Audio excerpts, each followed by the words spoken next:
What's going on, everyone? I'm just a simple American man here to entertain and react to UK things just for your entertainment. But seriously, today I'm going to be reacting to MPs behaving badly. Now, I learned just the other day that I know what an MP is. It's a member of Parliament, of UK Parliament, in the House of Commons, of which there are 650. And I don't really know what this title means per se by behaving badly. I don't know if MPs are known for behaving badly, if this is outrageous behavior, funny behavior, or really what the protocol is like. I did learn a bit about the House of Commons goings-on the other day through a different video, and it seems like, well, it's very interesting actually learning about how everyone's in the one room of Parliament, hundreds of people debating and talking over laws, and I could see where, given the course of history, if the place is being recorded, you're going to end up with some interesting moments, I would imagine, so I'm thinking that's what I'm about to watch. So let's find out. Order! Order!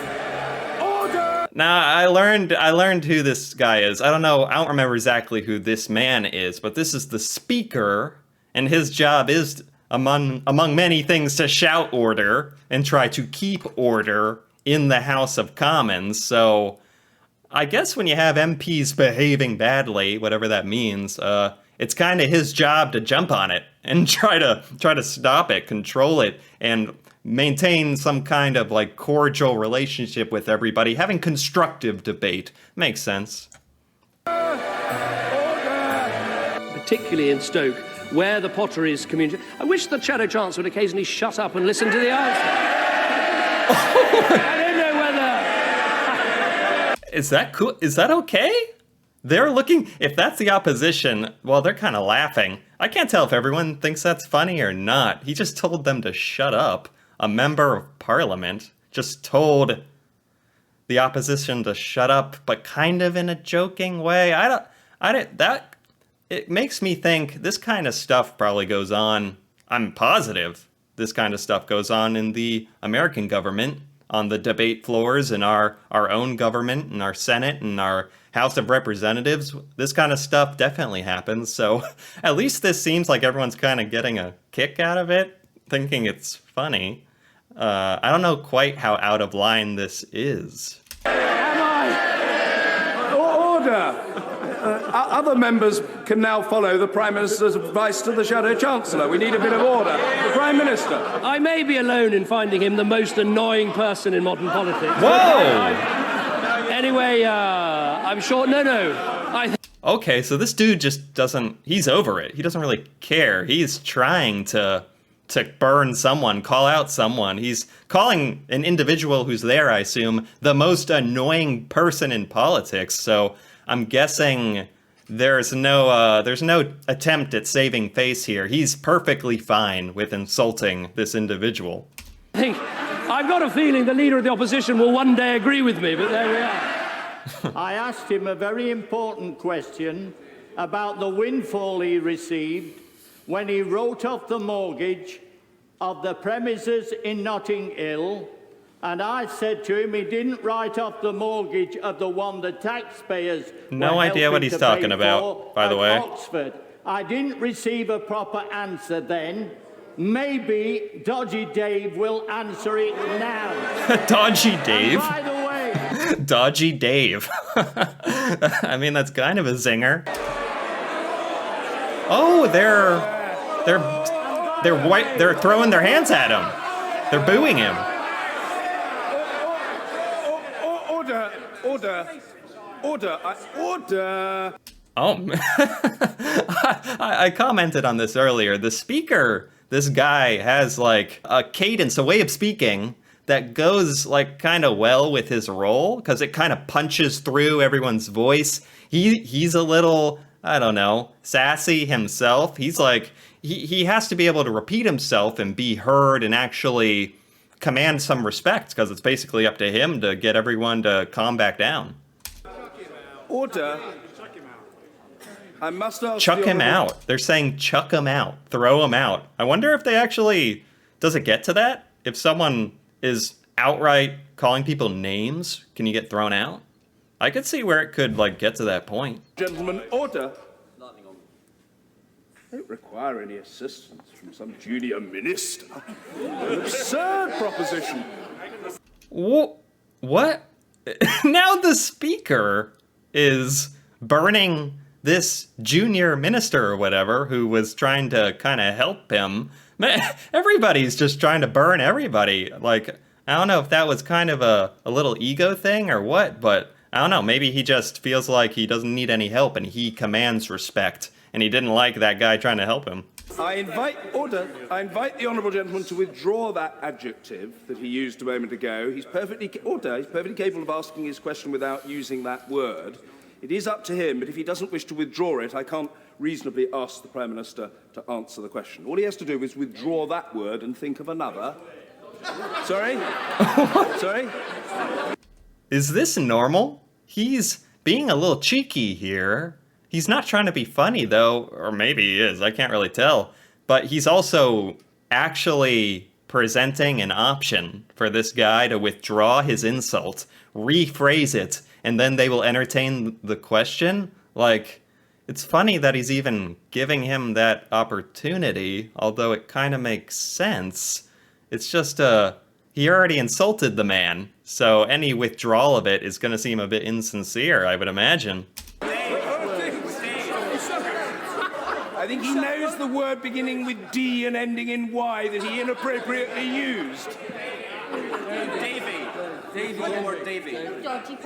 And he's telling him to think of another word, like some kind of game.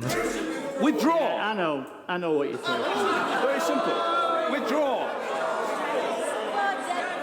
I mean, it seems like everyone's having a hootin' hollering good time, to be honest. A lot of them have smiles on their faces. Some of them kind of look over it, like they've seen this a million times, or that this is dragging on.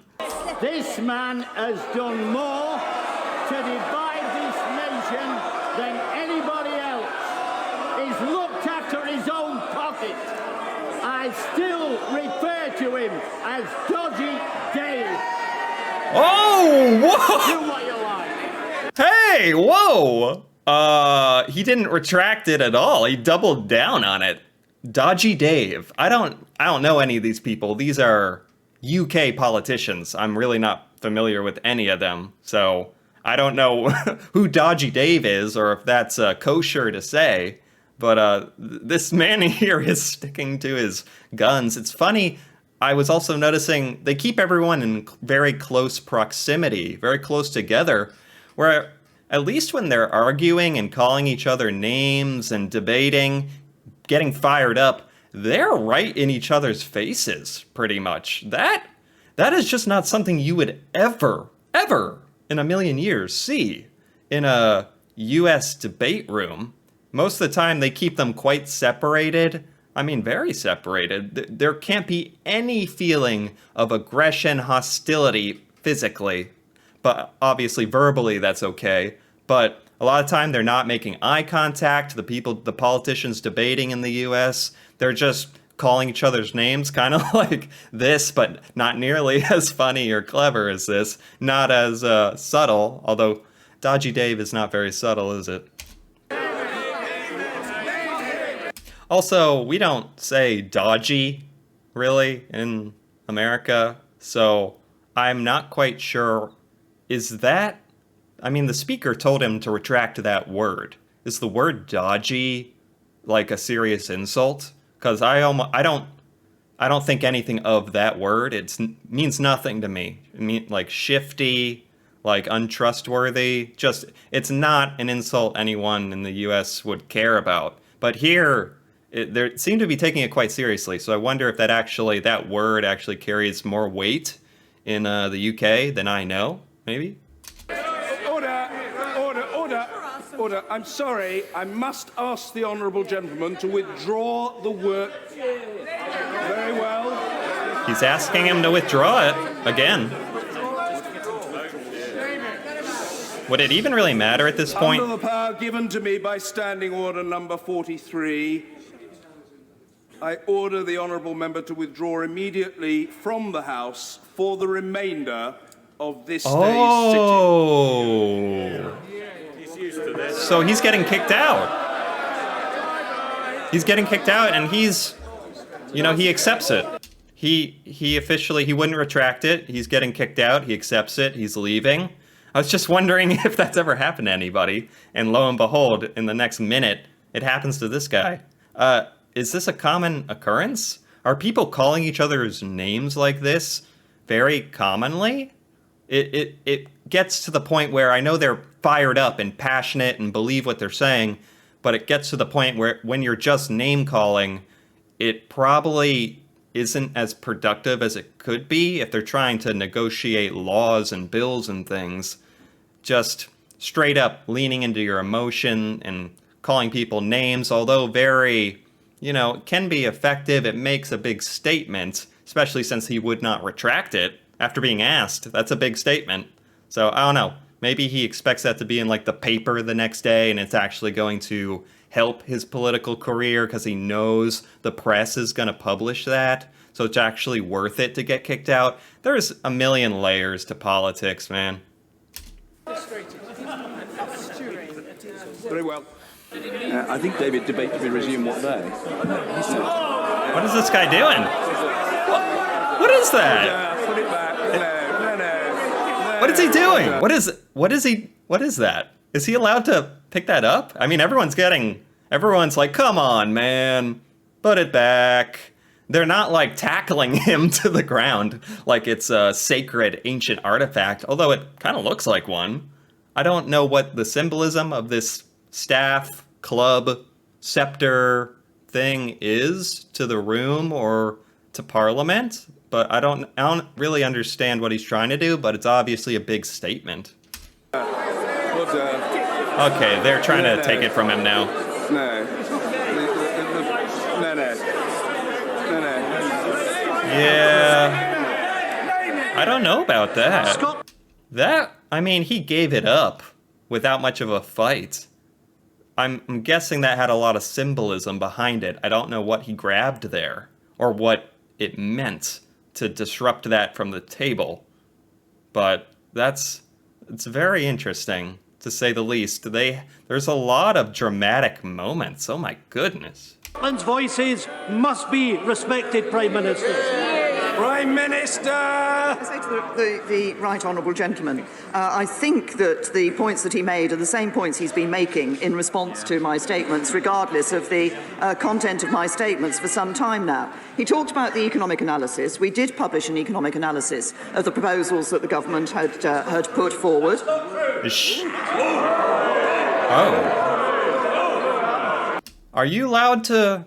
Is it okay to just yell out like that when other people have the floor?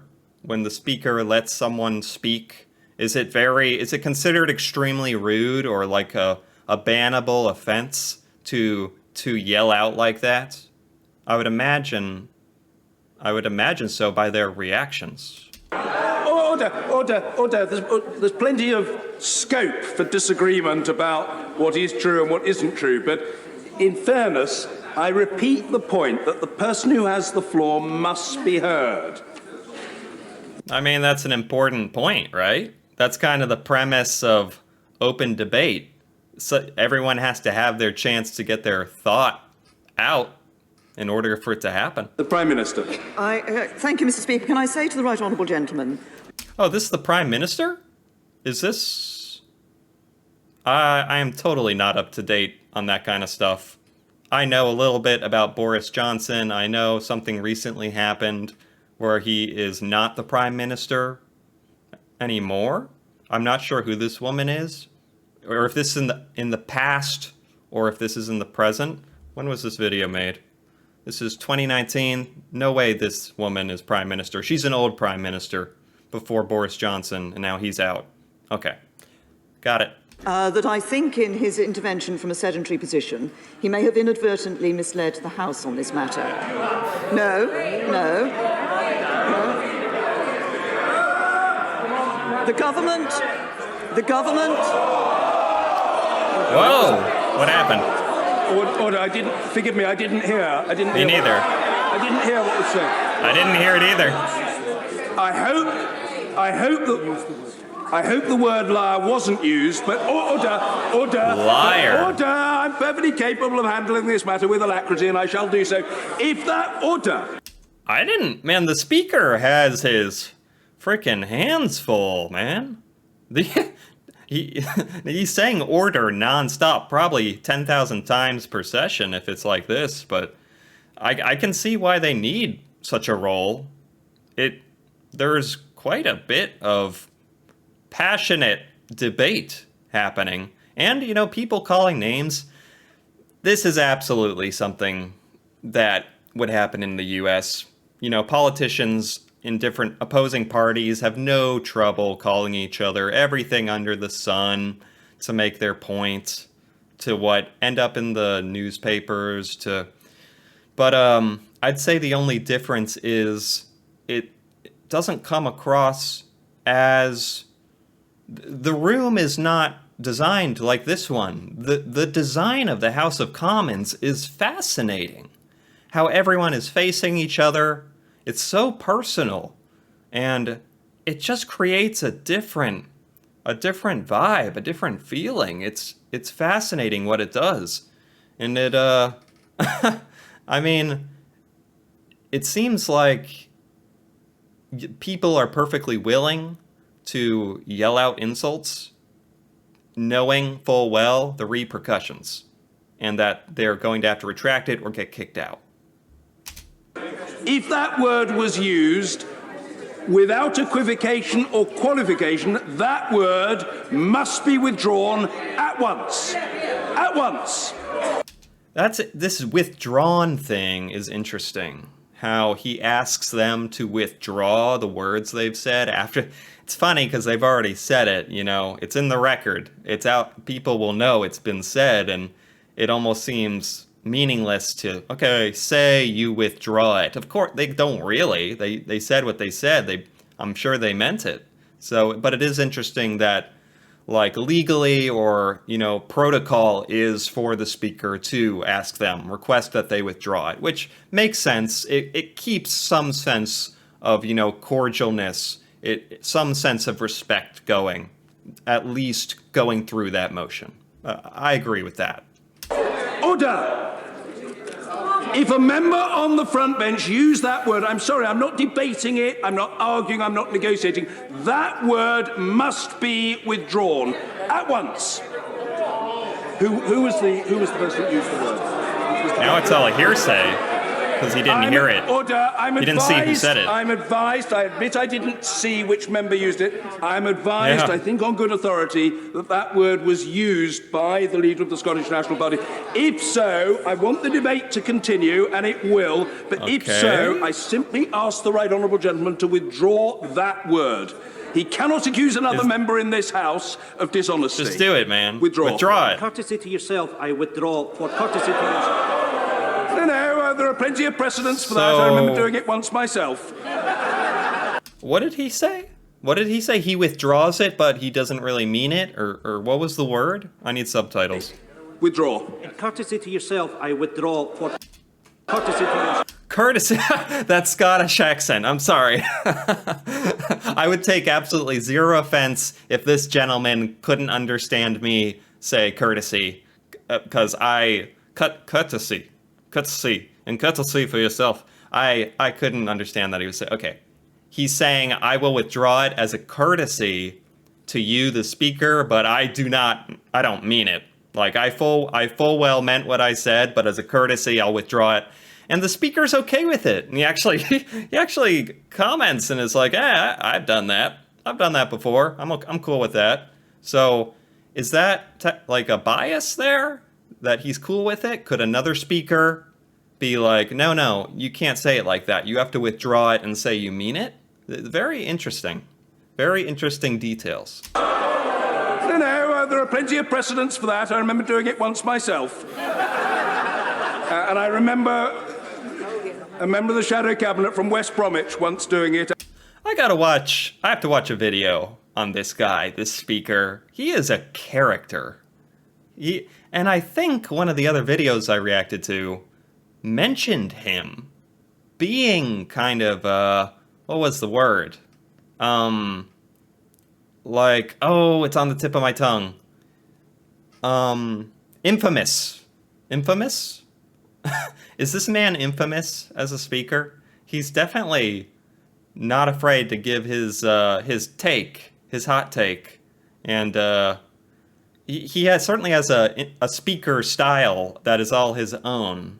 I'd be fascinated to learn a bit more about him. Out of deference to the chair rather than the person whom he'd been attacking. That's enough. I note that honourable members opposite were given as much time as they wanted to make their points. Absolutely. And I intend to take as much time as is my right to make my point. I mean, I don't know the rules behind what she is saying, but I'm sure there are rules.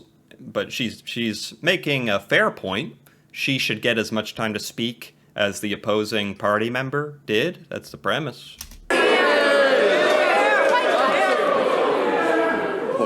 Hold on. I think the honourable lady's come to an end. Can we have the minister, please? Thank you, Mr. Hoyer. What? Mr. Salmon, you should know better. Order.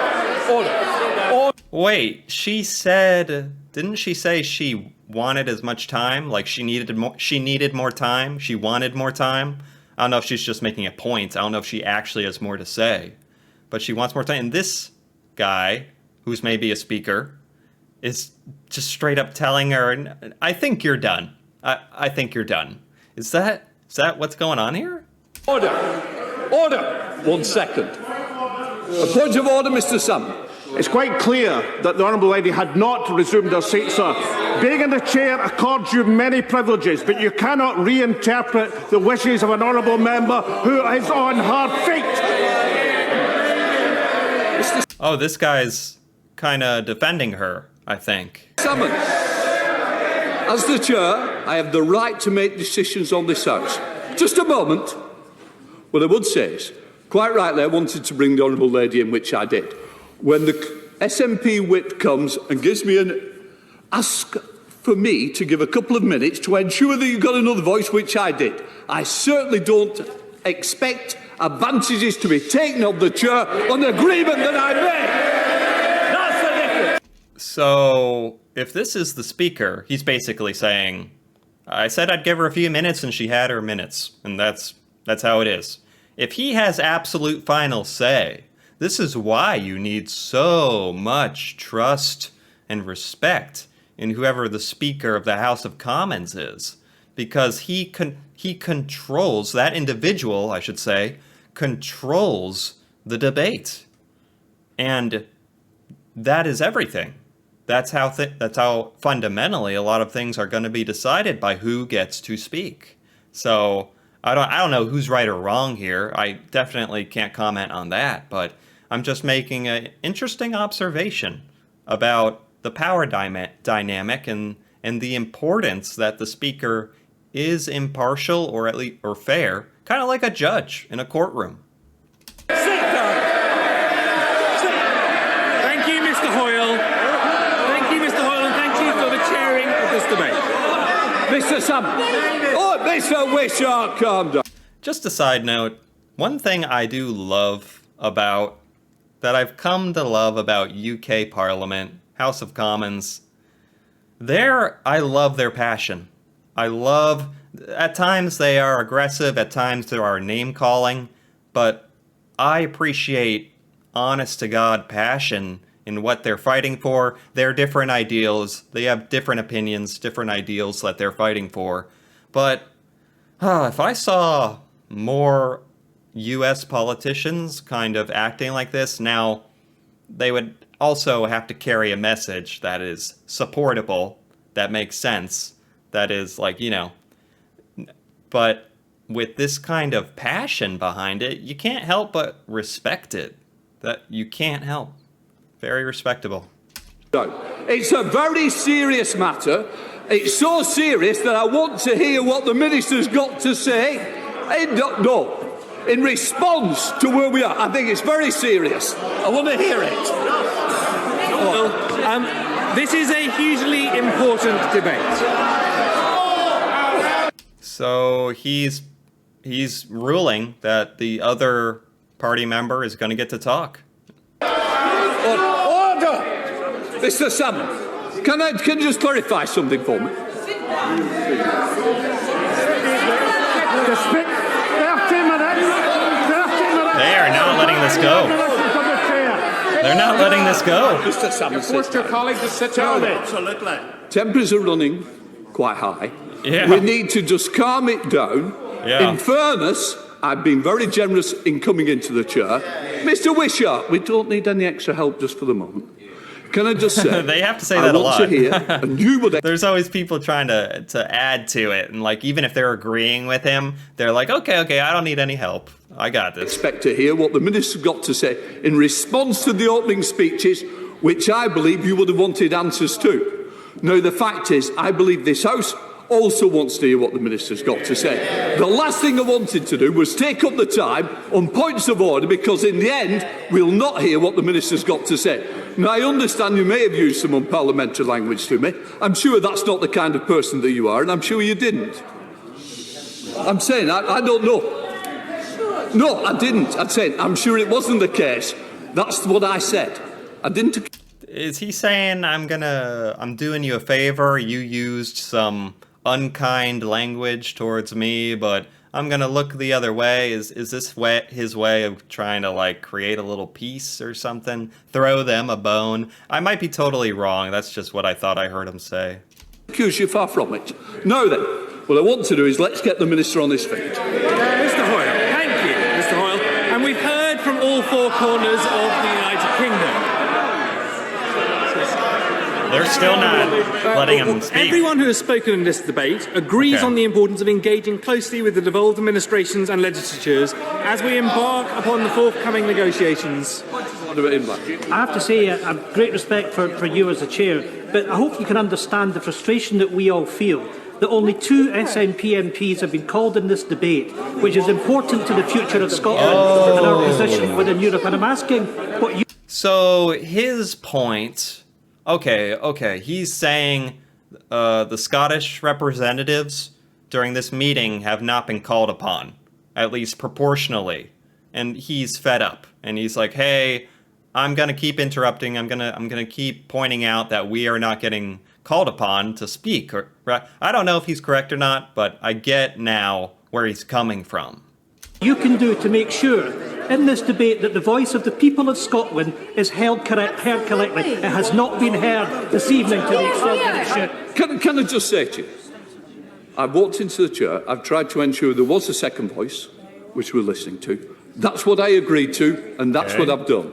In fairness, I think you've done better than was going to happen, and in which case, let's see what the minister's got to say. Mr. Hoyle, Historic.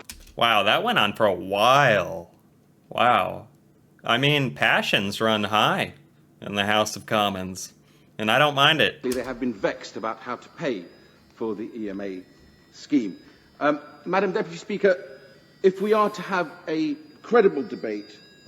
Oh. I apologise. What is... it is What? my tie to support the campaign against Balfour. What was that? I was making that noise, Madam Deputy Speaker. Oh, what was that? Support the campaign against bowel cancer. That was making that noise, Madam Deputy. Wait. My tie to support the... Your tie? What? His tie? I apologise. It is my tie to support the campaign against bowel cancer. That was making that noise, Madam Deputy Speaker. Oh, his tie? His tie is like a support the fight against bowel cancer tie that has some kind of electronic ringer or chime in it. I was like, what is he talking about? What is going on? Is that his phone? Or it's his tie? I've never seen anything like that, an electric tie or a button or anything like that. Okay, just a funny moment. It is a musical tie. Oh, okay. Okay. And the gentleman will be more selective in the ties that he wears. He apologized. Okay, I'm glad they ended with like a fun one. Okay, wow. You know, I would have to watch hours and hours and hours of footage of the House of Commons to truly appreciate like what the normal temperament is inside of there on a day-to-day basis, these are obviously highlights. So I'm guessing this is not representative of what happens every day, or else, you know, we'd just be arguing all day, calling each other stuff, nothing would happen. So I'm pretty sure this is not representative, but just some interesting incidences of MPs behaving badly. Very interesting, you know? And what stuck out to me is what politicians are, I mean, the similarity to the US, I suppose, was these politicians are willing to speak up. I mean, it's their job to speak fundamentally and represent those who elected them. But, you know, sometimes it gets personal, obviously. And, you know, the importance of that and the importance of the speaker to try to maintain order. So, because when you have a bunch of people in a room like that who are all, you know, professional politicians there to debate fervently, debate hard, and fight for what they represent, this is going to happen. So, I don't know. That was all very interesting stuff. It's almost like a look into human nature. But very interesting, very entertaining. I didn't understand everything, I'll say again, because I'm not intimately familiar with who these people are, what they stand for, stuff like that. I was just going off the surface level of their arguments and things like that, just having some fun. So, if you enjoyed this reaction, if you enjoyed this video, feel free to leave a like or a comment. And if you look forward to more videos like this, me reacting to UK things, feel free to subscribe to the channel for more videos just like this. So until then, thanks for watching and see you next time.